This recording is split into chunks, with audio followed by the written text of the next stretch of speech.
Gak susah-susah kok tugasnya hari ini gitu ya. Oke, sebelum kita mulai mungkin kita buka dulu dengan doa. Baik, sebelum kita mulai pelajaran hari ini, mari kita berdoa sesuai kepercayaan masing-masing. Berdoa. Oke, sebelum kita mulai, kita bagi kelompok dulu nih. Di sini ada berapa anak ya? Tiga kelompok, kita mau bagi jadi dua kelompok. Berarti ada yang mana? Ada yang 5. Oke, ada kalau yuk, dari 1, 2, 3, 4, 5. 1, 2, 3, 4, 5. Nah, 1, 2, 3, 4, 5. Nah, 1, 2, 3, 4, 5.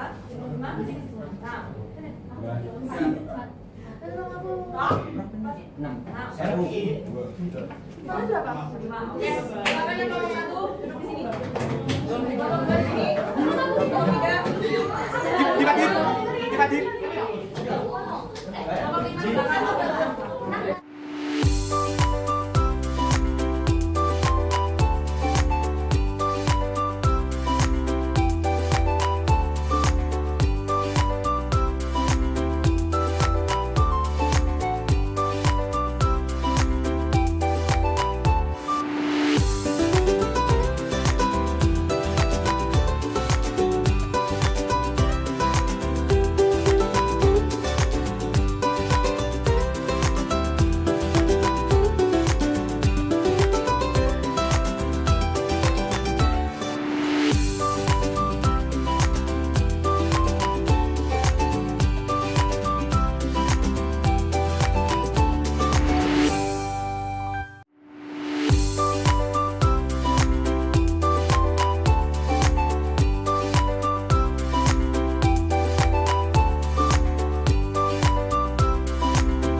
Assalamualaikum warahmatullahi wabarakatuh. Perkenalkan, nama saya Siti Rahmawati.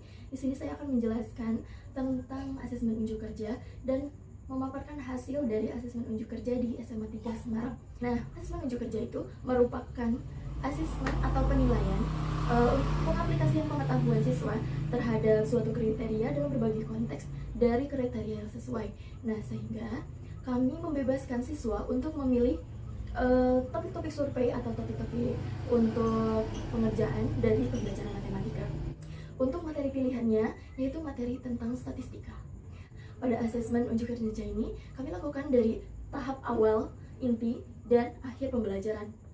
Untuk penilaian dari asesmen unjuk kerja ini kami terdapat 3 kriteria atau 3 tahapan, yaitu yang pertama ada persiapan. Di sini persiapannya yaitu pengumpulan data. Kemudian yang kedua yaitu pelaksanaan. Pelaksanaan ini dilakukan dengan pengolahan data, dengan penghitungan, dan kemudian analisis data tersebut.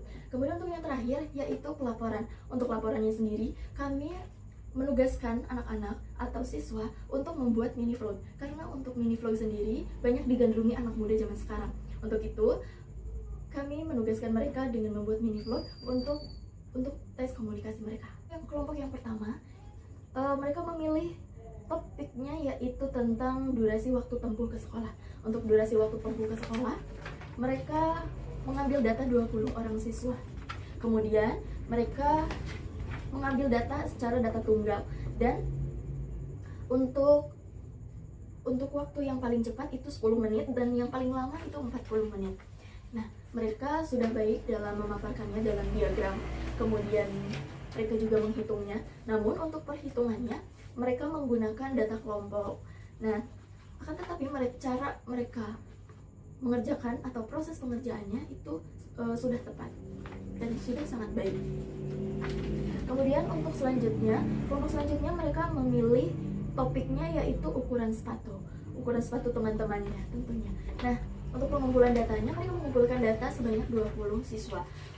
Dalam pengolahan data dari tabel frekuensi mereka memilih menggunakan data tunggal, bukan data kelompok. Kemudian untuk data ukuran sepatu dalam diagramnya mereka menggambarkannya dengan diagram batang. Untuk analisis data atau di pertanyaannya mereka sudah cukup baik dan bahkan sudah tepat dalam pengerjaannya. Kemudian untuk kelompok selanjutnya yaitu mereka memilih topik durasi bermain game di hari libur. Mengambil data 20 siswa, dari frekuensinya mereka ada yang dari 1 jam sampai 24 jam bermain game. Dan itu membuat saya terkejut juga, ternyata ada orang yang bermain game sampai 24 jam.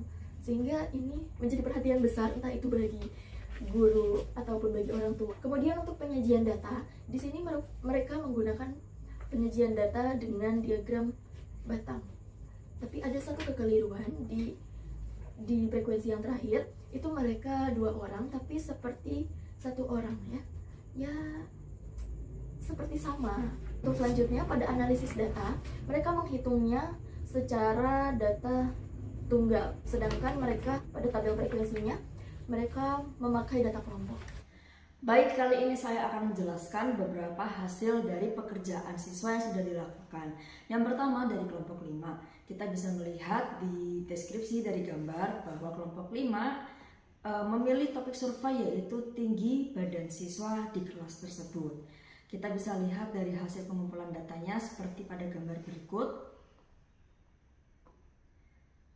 Kemudian untuk pengolahan data dengan menggunakan tabel frekuensi, mereka sudah bisa menggolongkan dari data bawah dan data atasnya, serta menentukan frekuensinya. Kemudian selanjutnya mereka juga dapat menggambar data dalam bentuk diagram batang secara manual sesuai dengan data yang sudah mereka dapatkan di sebelumnya. Untuk analisis data, mereka juga dapat menjawab setiap pertanyaan dengan baik. Bisa terlihat dari gambar yang ditunjukkan. Untuk selanjutnya dari kelompok atas nama David, Denny, Rocky, dan Sheila. Mereka memilih topik untuk disurvei yaitu berat badan siswa. Kemudian untuk pengumpulan datanya terlihat mereka sudah mengumpulkan sampai 20. Kemudian selanjutnya mereka juga mampu membuat data tabel frekuensi dengan rentang 39 sampai 45, 46 sampai 52 dan seterusnya.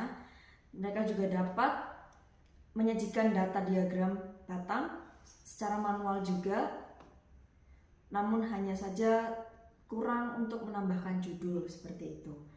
Kemudian untuk analisis data juga mereka dapat menjawab semuanya.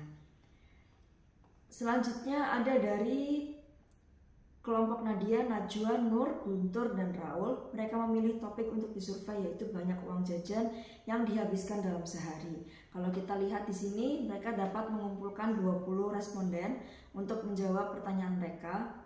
Kemudian mereka mengolah data tabel frekuensinya namun tidak dalam rentang. Ya, tapi ditulisnya secara satu persatu yaitu 5.000 sendiri, 10.000 sendiri, 15.000 sendiri, dan seterusnya. Kemudian ini menjadi data tunggal di mana mereka jadinya akhirnya menggambar diagram batangnya juga secara data tunggal. Oke, kemudian untuk analisis datanya juga dapat dijawab dengan semuanya, hanya saja harusnya dibuatnya dengan data berkelompok namun mereka membuatnya dengan data tunggal.